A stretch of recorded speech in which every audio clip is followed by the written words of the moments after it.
नमः श्रीयतिराजाय विवेकानन्दसूरये सच्चित्सुखस्वरूपाय स्वामिने तापहारिणे।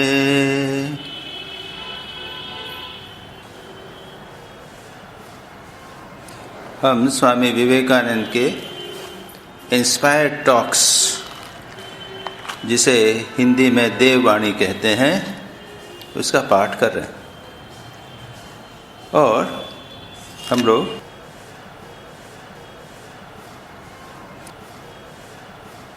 10 जुलाई 1895 को स्वामी विवेकानंद ने थाउजेंड आइलैंड पार्क्स नामक स्थान अमेरिका में जहाँ पर ये बातें कही थी, उसका हम पाठ कर रहे हैं। स्वामी विवेकानंद बार बार प्रयत्न करते हैं अमेरिका वासियों को भारतीय चिंतन दर्शन बताने का बार बार प्रयत्न करते हैं। और जो पिछली बार हमने पढ़ा था, मैंने कहा था कि स्वामी विवेकानंद का जो पाठ है उसमें कहीं पर श्रृंखला प्रतीत नहीं होती, क्योंकि मिस एलेन वाल्डो ने जो लिखा वो बीच में कहीं छूटा हुआ है। मैंने कहा था, ये कई बार कहा है। तो पिछली बार जो पढ़ा है उससे कोई संबंध है कि नहीं है, ये बड़ा मुश्किल। लेकिन जो हमने पिछली बार पढ़ा था उससे आज जो पढ़ रहे हैं उसमें थोड़ा सा संबंध प्रतीत होता है।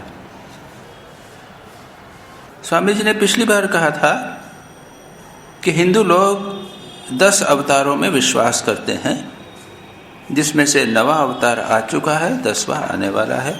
और आज जो बात करेंगे उसमें स्वामी विवेकानंद शंकराचार्य के संबंध में, वेदों के संबंध में और ब्रह्म के संबंध में कुछ बातें कहेंगे।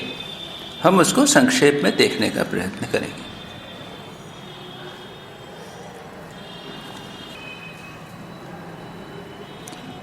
कुछ अंश तो इतना दार्शनिक है कि हम उसको तेजी से पढ़ जाएंगे, अधिक नहीं कर सकेंगे। Shankara sometimes resorts to sophistry in order to prove that the ideas in the books go to uphold his philosophy. Buddha was more brave and sincere than any teacher. He said, "Believe no books, Vedas are humbug. If they agree with you, so much the better for you, for the books. I am the greatest book. Sacrifice and prayer are useless." Buddha was the first human being to give to a world a complete system of morality. He was good for good's sake. He loved for love's sake. बहुत सुंदर विषय है। यह प्रमाणित करने के लिए कि वेदों के सभी वाक्य उनके प्रचारित दर्शन के समर्थक हैं, शंकराचार्य को कूट तर्क का आश्रय लेना पड़ा था। कई बार जो हम बात कहना चाहते हैं गीता में लिखी हुई बात है, तो जो अद्वैत वेदांती है वो कहेगा कि जो गीता में लिखा है वो सभी ब्रह्म हैं, सब ब्रह्म है। और जो उससे भिन्न बात होगी वो कहता है कि उसका महत्व कम है इत्यादि, कुछ तर्क इत्यादि देंगे। तो इसके हम चक्कर में अधिक नहीं जाएंगे। लेकिन उसके आगे जो बात कही है वो है, बुद्ध देव अन्य सभी धर्माचार्यों की अपेक्षा अधिक साहसी और निष्कपट थे। वे कह गए हैं, किसी शास्त्र में विश्वास मत करो, वेद मिथ्या हैं। यदि मेरी उपलब्धि के साथ वेद मिलते जुलते हैं तो वह वेदों का ही सौभाग्य है। मैं ही सर्वश्रेष्ठ शास्त्र हूँ। यज्ञ, याग और देवतोपासना में कोई फल नहीं है। बुद्ध भी तो हम लोग अवतार मानते हैं। यहाँ पर आप देखेंगे, आप लोगों ने देखे कि नहीं, यहाँ पे सब, मैंने पिछली बार कहा था, यहाँ पे बुद्ध की मूर्ति बनी हुई है। बुद्ध भी एक अवतार मानते हैं। तो बुद्ध ने वेदों को स्वीकार नहीं किया और खास करके जो कर्म कांड है उसको स्वीकार नहीं किया। और उन्होंने देखा कि उस जमाने में कर्म के पीछे लोग पड़े रहते थे। यज्ञ कर्म के लिए यज्ञों में बलि इत्यादि होती थी और बहुत सारी कुरीतियाँ योग यज्ञ वेद के नाम से हो रही थी, इसलिए उसके विरोध में उन्होंने बोला। आगे क्या कहते हैं? वे किसी शास्त्र में विश्वास मत करो, वेद मिथ्या हैं। यदि मेरी उपलब्धि के साथ वेद मिलते जुलते हैं तो वह वेदों का ही सौभाग्य है। मैं ही सर्वश्रेष्ठ शास्त्र हूँ। यज्ञ, याग और देवता उपासना में कोई फल नहीं है। बुद्ध इतनी कटु बात कह गए और इसलिए बुद्ध को तो हम भले अवतार माने, लेकिन बुद्ध को कोई हम लोग अधिक महत्व देते नहीं, उनके फिलॉसफी को भी पढ़ते नहीं हैं इत्यादि। तो स्वामी जी यहाँ पर कहते हैं कि बुद्ध देव अधिक साहसी और निष्कपट थे। हम जो सोचते हैं वही श्रेष्ठ है। और सच पूछा जाए, अगर आप स्वामी विवेकानंद को ठीक से पढ़ें तो हम देखेंगे कि हम में इतना आत्मविश्वास आ जाता है, हम फिर ये मंदिर जाना, उपासना करना, पूजा करना, इसके प्रति से भी मन हट जाता है, आत्मविश्वास अधिक आ जाता है। भगवान से अधिक अपने आप में विश्वास। स्वयं स्वामी विवेकानंद कई बार कहते हैं, इस प्रकार की कई बातें स्वामी जी कहते हैं कि कोई दूसरा भगवान नहीं है, मानव ही सर्वश्रेष्ठ भगवान है इत्यादि बातें स्वामी जी कई स्थानों पर कहते हैं। और जब हम इसको पढ़ते हैं तो हमें आत्मविश्वास आता है, और ये आत्मविश्वास बुद्ध में बहुत अधिक था। किसी शास्त्र में विश्वास मत करो, यहाँ तक कहते हैं वेद मिथ्या हैं। यदि मेरी उपलब्धि यानी प्रत्येक व्यक्ति की उपलब्धि के साथ वेद मिलते जुलते हैं तब वह वेदों का ही सौभाग्य है। मैं ही सर्वश्रेष्ठ शास्त्र हूँ। यज्ञ, याग, देवता उपासना में कोई फल नहीं है, यहाँ तक बुद्ध ने कहा। और यहाँ पर जब वेद की चर्चा बुद्ध उसके नकारते हैं, उसका अर्थ खास करके है कर्मकांड से। और हम भी तो कर्मकांड तो कहाँ जानते हैं, और जहाँ तक वेदों का पाठ का अर्थ है तो हम कितना जानते हैं? उपनिषद। और उपनिषद में भी हम सन्यासी लोग भी वो एकादश उपनिषद, 11 मुख्य उपनिषद हैं। वो ऐसे 28 उपनिषद, अष्टाविंशत उपनिषद है मेरे पास, ये 28 ये गुटका है। 100 कहते हैं 108 उपनिषद हैं। उपनिषद क्या है? वेदों का अंतिम अंग जिसको हम कहते हैं ज्ञान कांड। तो उसमें ज्ञान कांड में ही आज ही हम पढ़ेंगे। मुंडक उपनिषद में कहा गया है वहाँ पर कि जो याग, यज्ञ इत्यादि हैं उनकी निंदा वेद ही कर रहे हैं। वेद का ज्ञान कांड जो है उपनिषद में ही, जो पहले जो क्रियाकांड इत्यादि है, कर्म कांड है, उसकी निंदा वेद में ही है, जो हम आज देखने वाले। तो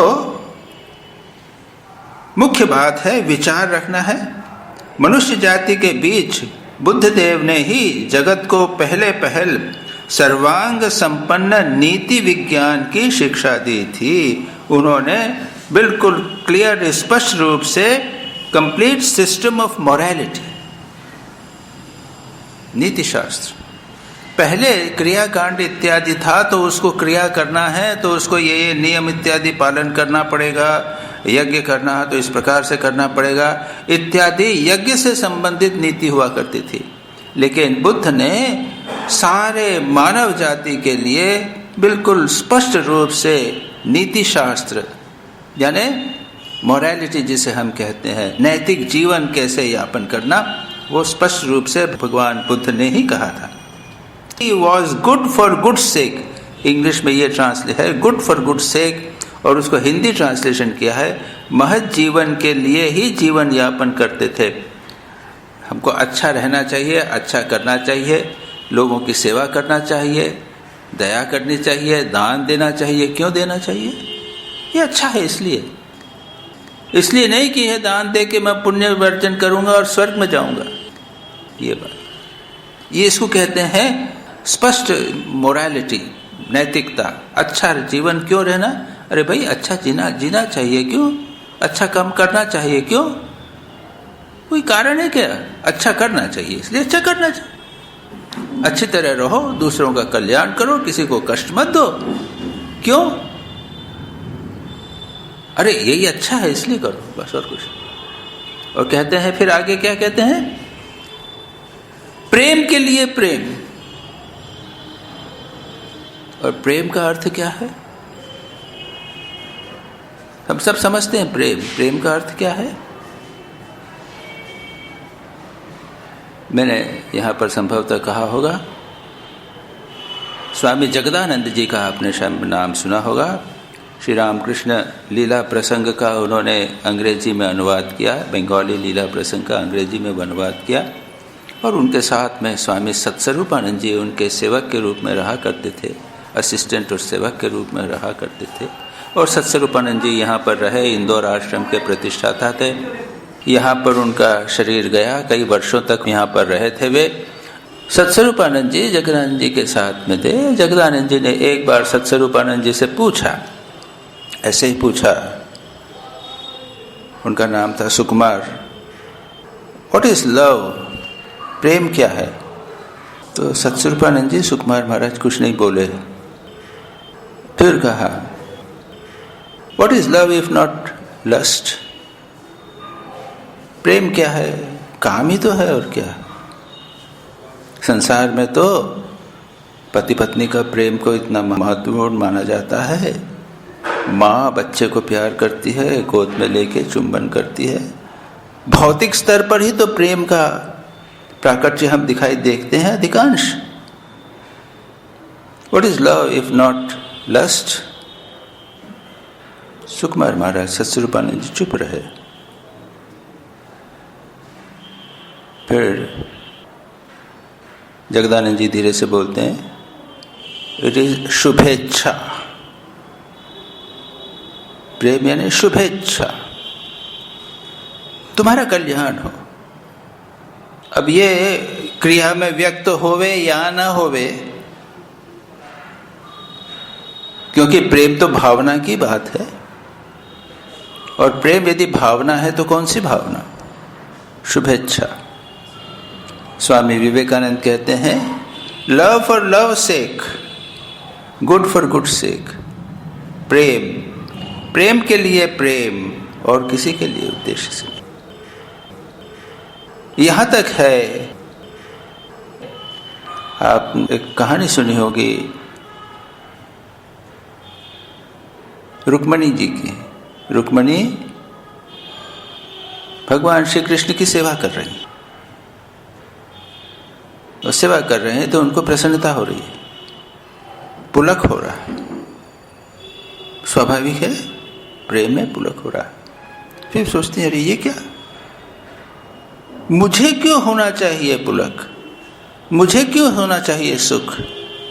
मैं तो भगवान के सुख के लिए उनकी सेवा कर रही हूं।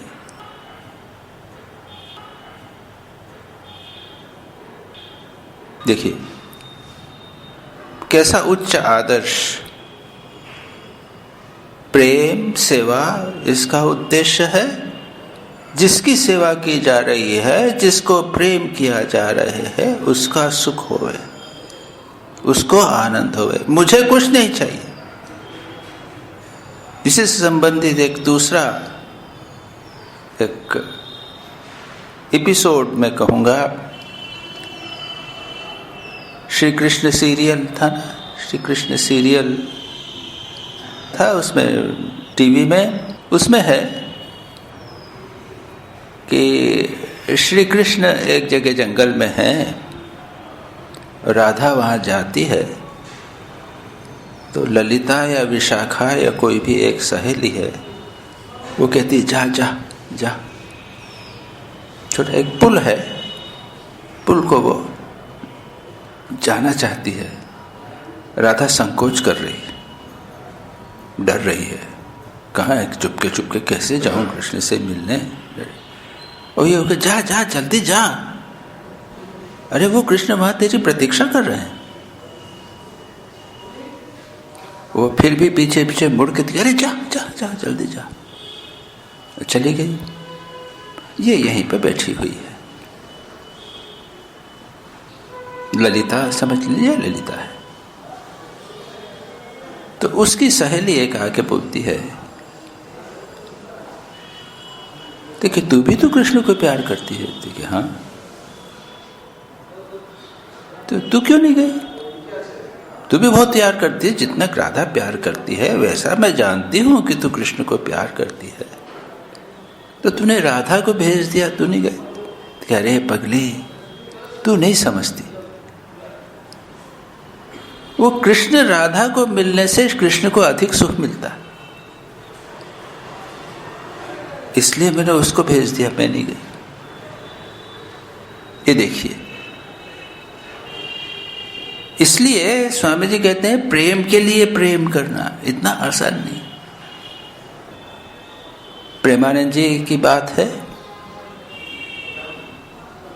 एक बार स्वामी प्रेमानंद जी संभवतः बांकुड़ा में यहीं कहीं पे श्री रामकृष्ण का जन्मदिन मना रहे थे, उत्सव था। आए, प्रेमानंद जी से कहा कि महाराज वहाँ उत्सव में आप पधारिए। तो कि ठीक है आएंगे नहीं, चलो माँ से, माँ शारदा थी तो माँ से अनुमति लेके जाए। तो माँ के पास लोग नीचे बैठ गए, संभवतः उद्बोधन में माँ के पास गए। उद्बोधन में होंगी या कहीं पे भी होंगी, पता नहीं कब का समय है। तो उन्होंने प्रेमानंद जी ने प्रणाम किया और कहा कि माँ, ये लोग वहाँ पे बांकुड़ा में कहीं पे ठाकुर का उत्सव मना रहे हैं, मुझे बुलाने के लिए आए। तो माँ ने कहा कि तुम्हारा तो अभी स्वास्थ्य ठीक नहीं, अभी तो बीमार थे कुछ दिन पहले, अभी कैसे जाओगे? तुम्हारा जाना तो ठीक नहीं है। तो क्या ठीक है माँ, जैसा आप कहोगे वैसा करूँगा। नीचे जाके उन्होंने बोल दिया कि माँ ने तो मना कर दिया। अरे महाराज, ऐसा कैसे होगा? हम सब लोगों को बोल के आ गए हैं, आपने पहले अनुमति दे दी है और अब आप मना कर रहे हैं, ये कैसे होगा? तो कि भाई माँ ने मना कर दिया, मैं तो नहीं जा सकता। तो ये लोग सब गए माँ के पास कि हम जाएंगे माँ के पास। तो कि माँ, वहाँ तो उत्सव की सारी तैयारी हो गई है और प्रेमानंद जी को हम ले जाना है, वो सब हो गया है और आप मना कर रहे हैं। तो कि भाई उनका स्वास्थ्य, कि उनको कोई तकलीफ नहीं होगी और बांकुड़ा ज़्यादा दूर नहीं है, बस इतना सही है, इतना घंटे का रास्ता है, ज़्यादा नहीं है, कोई तकलीफ नहीं होगी, हम ध्यान देख लेंगे। ठीक है, पास में ही है ना? तो यहाँ पास में, ठीक है, अच्छा बुलाओ तो बाबूराम को भेजो। बाबूराम के पास से गए वापस। तो अच्छा बाबूराम, ये लोग सब बोल रहे हैं, तुम जाओगे? तो बोल रहे हैं ज़्यादा दूर नहीं है और सब सावधान रहेंगे, जाओगे? प्रेमानंद जी कहते हैं, जैसा आप कहोगे माँ वैसा करूँगा। अग्नि में जाने को कहोगे तो मैं करूँगी, पहाड़ से कूदने को कहोगे तो मैं करूँगा, समुद्र में कूदने को कहोगे तो मैं कहूँगा, जैसा कहोगे माँ वैसा करूँगा। तो माँ चुप हो गई, स्तन। अच्छा ठीक है, जाओ, जल्दी आ जाना, सावधान रहना। खैर ये तो प्रेमानंद जी। अब प्रेमानंद जी वहाँ गए और वहाँ पे ठाकुर का उत्सव, प्रवचन देना चालू किया उन्होंने। पीछे से कोई वीआईपी लोग बैठे होंगे वहाँ पे स्टेज के ऊपर, वो कहने लगे, स्वामी जी थोड़ा प्रेम पे बोलिए। अब प्रेमानंद जी, याद रखिए, प्रेमानंद जी तो उनके प्रेम से आकर्षित होकर बहुत सारे लोग आके सन्यासी बने थे, इतने प्रेमी थे वे। तो पीछे से लोग, जो स्टेज के ऊपर कोई प्रेसिडेंट वगैरह कोई बैठे होंगे, वीआईपी बैठे होंगे, वो कहने लगे, प्रेम पर बोलिए, पीछे से बोल रहे हैं, प्रेम से बोलिए, प्रेम से बोलिए। प्रेमानंद जी ने थोड़ा तो सुना, उसके बाद जब बार बार पीछे से प्रॉम्प्टिंग होने लगा तो कहने लगे, पैम पैम पैम, प्रेम नहीं, पैम पैम पैम। कौन समझेगा प्रेम? अब कौन प्रेम नहीं समझता है? हम लोग तो सब हैं, संसार में हैं। आप लोग माताएं हैं, पत्नियां हैं, पति हैं, सब समझता है प्रेम तो सब। तो कहने आप कैसे बोलते हैं कोई नहीं समझता प्रेम? तो क्या, सुनो एक कहानी सुनाता हूँ। फिर उन्होंने कहानी सुनाई। एक ठेला वाला जा रहा था, एक ठेला और चिल्ला रहा था, प्रेम लो प्रेम, प्रेम लो प्रेम, प्रेम बेच रहा, प्रेम लो प्रेम। तो सब लोग आए, कौन प्रेम नहीं चाहता, सब लोग आए। कहाँ दो दो, कीमत बोलो, कीमत तो बोलो। अरे कीमत क्या दे सकोगे, बोलो तो। लेकिन प्रेम जो है बांग्ला बोल जाए, टाटका सिर, अपने हाथ से गर्दन काटो और तो यह है प्रेम की कीमत। तो स्वामी जी यहाँ पर कहते हैं, love for love sake. Buddha was the first human being to give to the world a complete system of morality. He was good for good sake, love for love's sake. प्रेम के लिए प्रेम, हमारे लिए प्रेम जो है वो अधिक भावना, सेंटिमेंट, इमोशन होता है। प्रेमानंद जी प्रतीत होता था कि वो प्रेम है लेकिन इमोशनल नहीं थे। आश्चर्य की बात, खूब काम करते थे, खूब सेवा करते थे, लेकिन भावना में विभोर नहीं होते थे। आप लोग उनकी जीवनी, उनके उपदेश इत्यादि पढ़िएगा, देखेंगे कितना काम किया होगा। तो बुद्ध के लिए यहाँ स्वामी जी कहते हैं, प्रेम के लिए प्रेम। बुद्ध शांत, लेकिन कितना बड़ा हृदय। वो एक बकरी को मारना चाहता था, बकरे का बलिदान करना चाहता था। बुद्ध कहता है कि अगर बकरे को बलिदान करने पर तुमको पुण्य होगा तो मनुष्य का बलिदान कर दो, मेरा बलिदान कर दो, मैं तैयार। क्या इस चीज को हम समझ सकते हैं? स्वामी जी यहाँ पर यही कहते हैं। अन्यत्र Swami ji बुद्धस message to the world और इत्यादि और भी बातें कह रहे हैं, वो हम विस्तार में उधर नहीं जाएंगे। तो यहाँ पर जो बहुत महत्वपूर्ण बात थी वही है, गुड फॉर गुड सेक, भला करो, लोगों के कल्याण के लिए भला करो, भले के लिए भला करो, अच्छे के लिए अच्छा करो, प्रेम के लिए प्रेम करो। और ये इतना आसान नहीं। स्वार्थ की गंध मात्र रहते तक कोई आदमी भले के लिए भला नहीं कर सकता, अच्छे के लिए अच्छा नहीं करता। बुद्ध ने कोई धर्म संस्थापन के लिए कुछ नहीं किया, अच्छा करना है इसलिए अच्छा करना। उपदेश मांगे तो उन्होंने उपदेश दिए, 4 आर्य सत्य, बस भाव विभोर हो गए थे। बड़ी सुंदर बातें हैं भगवान बुद्ध की, हम लोग जानते नहीं, दुर्भाग्य है हमारा। इहासने शुष्यतु में शरीरम त्वकत्सि मांसम प्रलयम च यातु। मेरा शरीर इस स्थान पर सूख जावे, लेकिन जब तक बोधि या बहुकल्प दुर्लभ ज्ञान प्राप्त नहीं होता तब तक मैं इस स्थान से नहीं उठूंगा। स्वामी विवेकानंद कहते हैं, बुद्ध ने तपस्या करके जो ज्ञान प्राप्त हुआ या निर्वाण जो प्राप्त हुआ वो उन्होंने खुद के लिए नहीं किया। हम लोग तपस्या ध्यान करते हैं, समाधि प्राप्त करना चाहते हैं, मोक्ष के लिए, अपने लिए मोक्ष के लिए करते। बुद्ध ने अपने लिए नहीं किया, लोगों का दुख देखा उन्होंने। सिंपल कहानी है उनकी, छोटी सी कहानी है। राजकुमार घूमने निकले, एक बूढ़े को देखा, पूछा ये कौन है? ये बूढ़ा है, ऐसा सब होंगे। वापस लौट आए। दूसरे दिन गए, एक बीमार को देखा।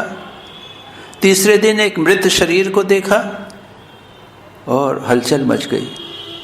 संसार में दुख ही दुख है, इसका उपाय क्या? रात को अपनी पत्नी को और छोटे से पुत्र को छोड़ के चले गए। क्यों? ये दुख का उपाय क्या है, दुख कैसे दूर किया जा सकता है, इसके लिए उन्होंने संघर्ष किया, तपस्या की, अपने शरीर को बिल्कुल क्रश कर दिया। बिल्कुल उस समय दूसरे ऐसे तपस्वी रहा करते थे, जैन लोग भी थे तो कठोर तपस्या करते थे, खाना पीना छोड़ देते थे। ऐसा किया और फिर कहा कि नहीं, इससे नहीं होगा। फिर मध्य मार्ग किया और उसके बाद में उन्होंने बोधि प्राप्त ही, ज्ञान प्राप्त हुआ। और ज्ञान प्राप्त करने के बाद ये बहुत गया प्राप्त हुआ। बोधि वृक्ष के नीचे वो घूमते रहे 8 दिन तक, आनंद में विभोर होकर घूमते रहे 8 दिन 8 रात को। फिर सारनाथ आए और यहाँ पर उन्होंने उपदेश दिया। क्या उपदेश दिया? दुख है, दुख का कारण है, दुख को दूर किया जा सकता है और दुख दूर करने का उपाय। और कौन सा उपाय है? अष्टांग मार्ग, 8 स्टेप, 8 स्टेप्स हैं या 8 अंग हैं उसके, उन्होंने बताया। अब ये सब उन्होंने दूसरों के लिए किया। उसके बाद उन्होंने उपदेश दिए। किसको दिए? वो 5 भिक्षु थे, 6, उनको उपदेश दिए। और उसके बाद उन्होंने कहा कि लोक कल्याण के लिए भिक्षवे चरत बहुजन होता है, बहुजन सुखाय। दूसरों के हित के लिए, बहुत से लोगों के हित के लिए, उनके सुख के लिए तुम संसार में घूमो और इस उपदेश को दो। अब उपदेश जब देने लगे, जाने लगे, समस्याएं उठी। कहीं जाते थे, कोई समस्या, कहाँ रहें, तो फिर बुद्ध के पास आते थे। तो बुद्ध कहते थे पेड़ के नीचे रहो। अच्छा, फिर गए, ऐसी जगह जाए पेड़ नहीं है, कहाँ रहें? तो ठीक है, किसी मकान की छत के नीचे रहो। अच्छा, जूते नहीं पहनते थे, कांटे लग गए, खून आने लगा, तब क्या करें? फिर बुद्ध के पास आए। धीरे धीरे धीरे इस प्रकार से एक एक करके समस्या उठती रही और बुद्ध उसका समाधान देते रहे। इस तरह से करके बहुत सारे नियम बन गए। बुद्ध का नियम बनाने का उनका कोई इरादा नहीं था। उनका सिद्धांत बड़ा सरल है, दुख दूर करो और दुख का अष्टांग मार्ग का पालन करो। अब उसमें एक एक करके कोई पंडित पूछने लग जाता था, कोई विद्वान आता था, कहाँ जाना है, कैसे रहना है, भिक्षा मांगना तो कैसी भिक्षा मिलना चाहिए, साथ में रहने में जो समस्याएं होती थी उसमें कर, इस प्रकार से बहुत सारा विस्तार हो गया। और बुद्ध से जब पूछा गया, किसी लोग आते थे, पंडित आते थे, उनके शिष्य जो बुद्धिमान शिष्य आते थे, वो पूछते थे कि भंते प्रभु, भिक्षु भंते, ईश्वर है कि नहीं? यहाँ तो सब जगह ईश्वर की बात कहते हैं। बुद्ध ने कहा कि क्या मैंने कहा है ईश्वर है? तो कोई पूछता है कि फिर मतलब ईश्वर नहीं है? कि मैंने क्या कहा है कि ईश्वर नहीं है? उसको वो प्रश्न का उत्तर नहीं दे रहे, आत्मा के संबंध में उत्तर नहीं दे रहे। उन्होंने क्या कहा? दुख है तो दुख को दूर करो, आत्मा है या नहीं हो तो उसकी बात मत करो, ईश्वर है कि नहीं उसकी बात मैं नहीं कह रहा, दुख है उसको दूर करो। तो बुद्ध ने जो बातें नहीं कही उसके ऊपर बड़े बड़े विद्वानों ने दर्शन शास्त्र लिख दिए कि बुद्ध में तो आत्मा का अनात्मवादी है, अनीश्वरवादी है, ये वादी हो गए। और उसके बड़े बड़े फिलॉसफी, दर्शन फिलॉसफी इत्यादि बने।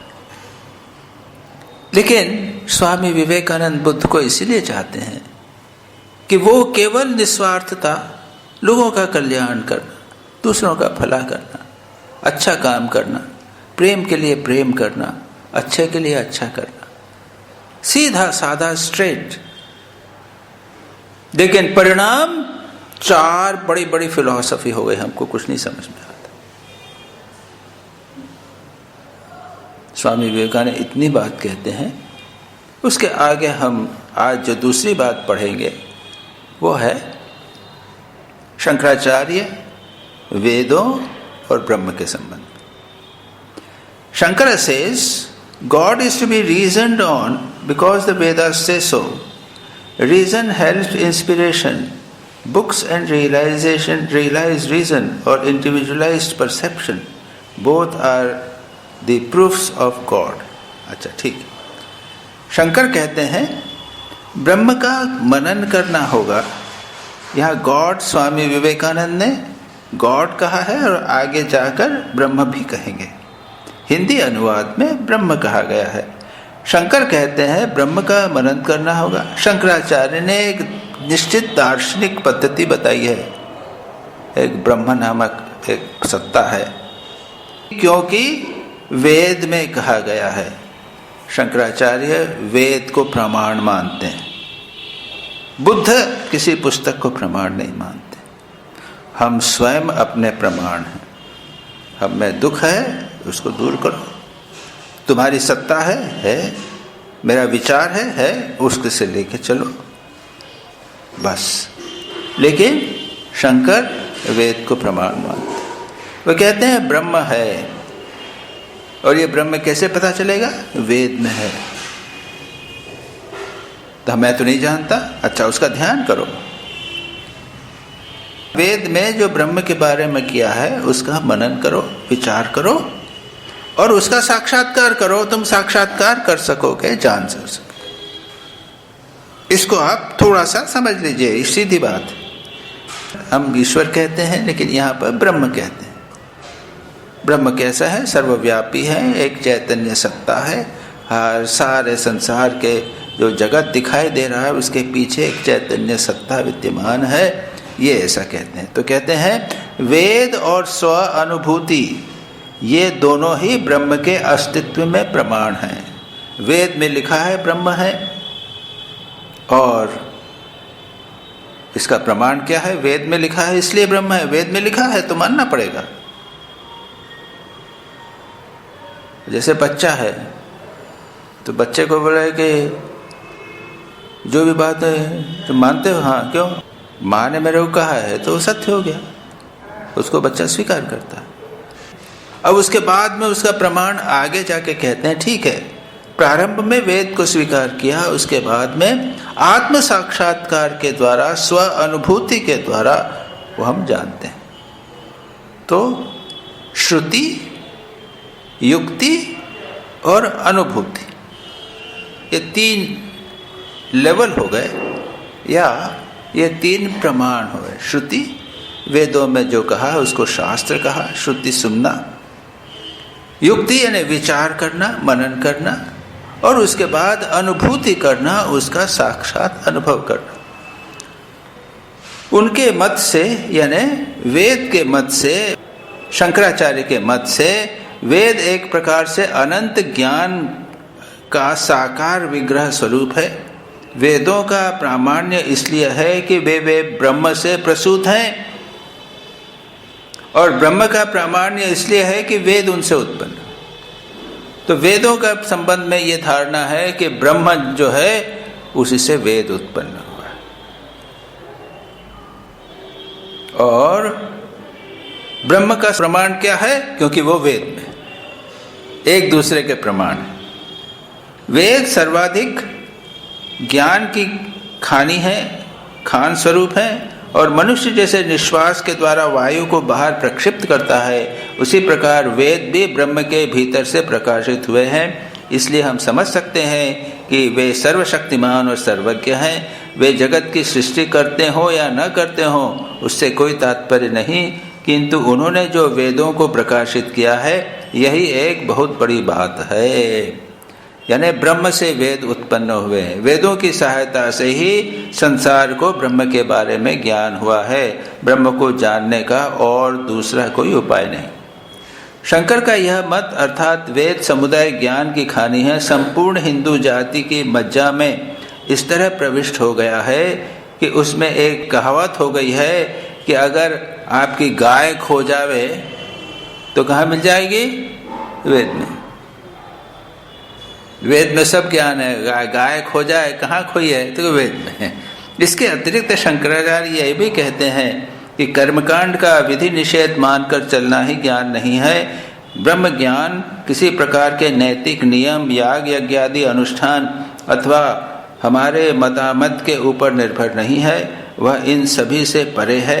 यह ऐसा ही है जैसे एक स्थाणु को एक व्यक्ति भूत समझता है, दूसरा स्थाणु ही समझता है, पर इससे स्थाणु का कुछ बनता बिगड़ता नहीं।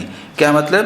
क्या कहते हैं कि हम संसार के संबंध में हमारी जो धारणा है वह हमारे ऊपर निर्भर करती है। एक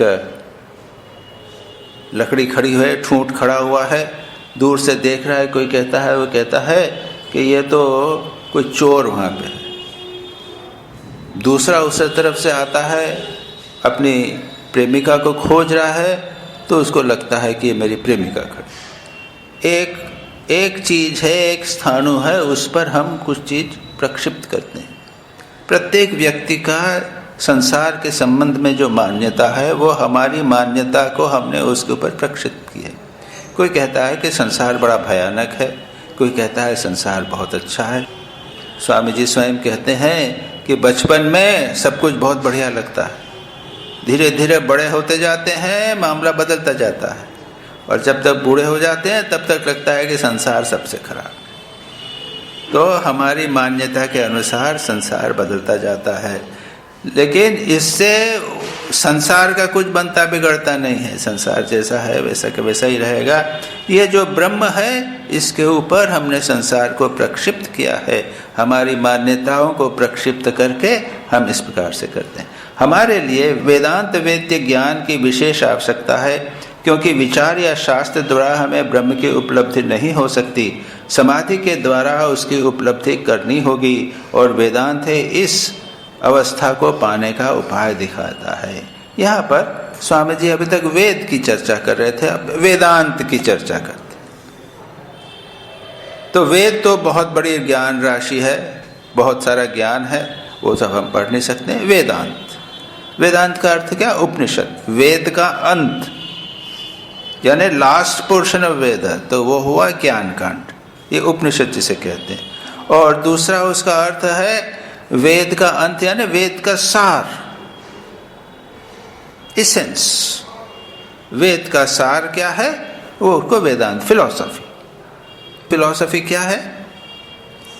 जीव, ब्रह्म और जगत, ये तीन से संबंधित सारी चर्चा होती है, याद रखिए।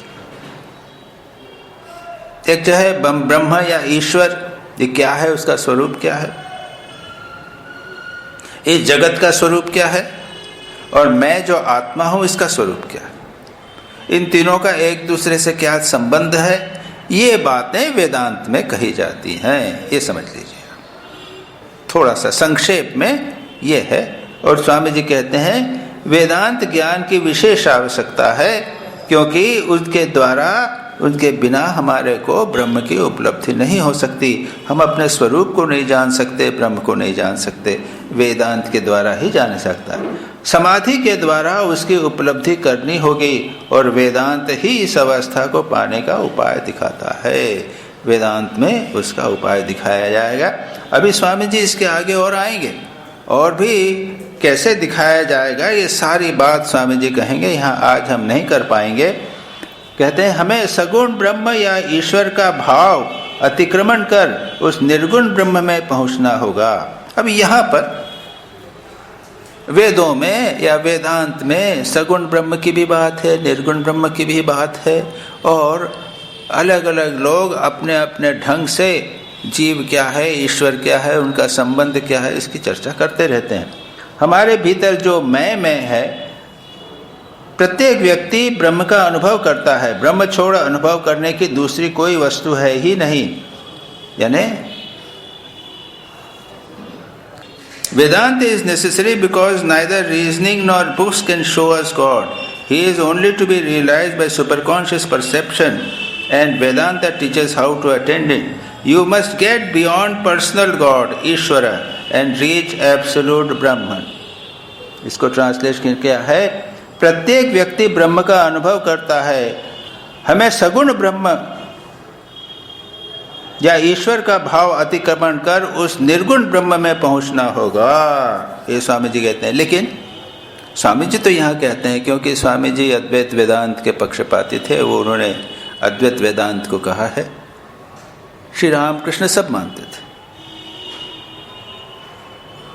और वेदों में ऐसी चर्चा भी है कि जहाँ पर सगुण ब्रह्म का भी वर्णन है, और इसीलिए वेदांत के कई मतवाद हैं, द्वैतवाद है, विशिष्टाद्वैतवाद है, अद्वैतवाद है, शुद्धाद्वैतवाद है, इस प्रकार से है।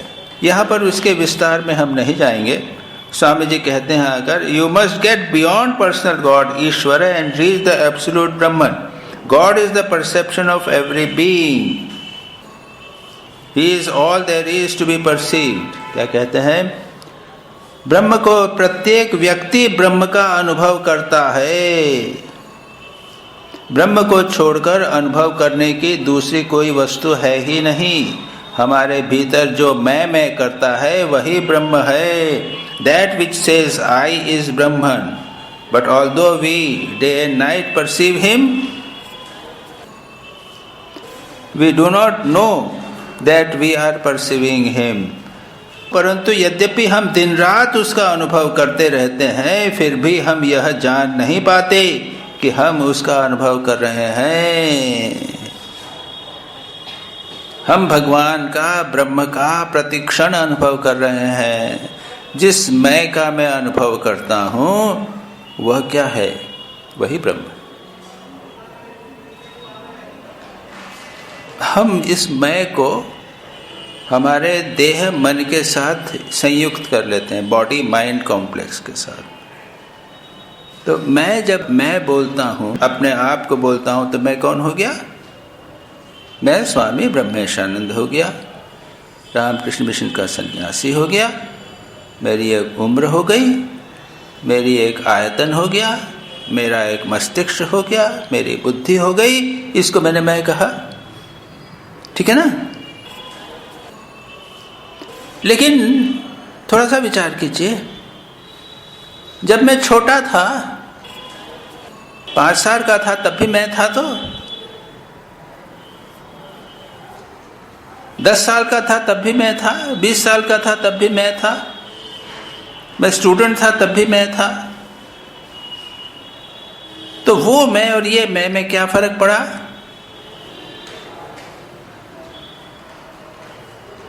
थोड़ा सा विचार कीजिए। मैं बदला क्या? मैं तो नहीं बदला। मैंने उसको आइडेंटिफाई कर लिया, मैंने उसके साथ तादात्म्य स्थापित करके मैं अपने आप को बदलता रहा। लेकिन सच पूछा जाए, मैं नहीं बदला। तो ये मैं बचपन से लेकर अभी तक बराबर बना हुआ है, बिना बदले हुए बना हुआ है।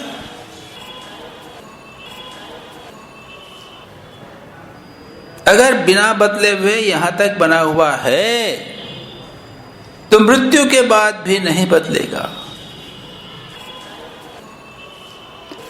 कितना सरल समझने के, इसीलिए ब्रह्म को बोलते हैं यही ब्रह्म है।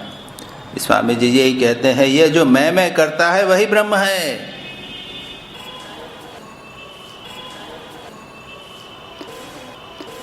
विचार की ही बात है, विचार की ही बात है। समझाने के लिए मैं कह रहा हूं, केवल मैं कह रहा हूं मैं के बारे में, ऐसा बोल रहे हैं। थोड़ा सा विचार करने पे ही पता चल जाएगा कि ये मैं जो है वो सदा सर्वदा बना हुआ है। यही स्वामी जी कहते हैं, मैं वही ब्रह्म है। अब यहाँ पर स्वामी जी तो यहाँ पर ब्रह्म कहते हैं क्योंकि अद्वैत वेदांत की बात कर रहे हैं। लेकिन मेरा मैं, आपका मैं, उसका मैं, ये क्या दोनों सब एक हैं क्या?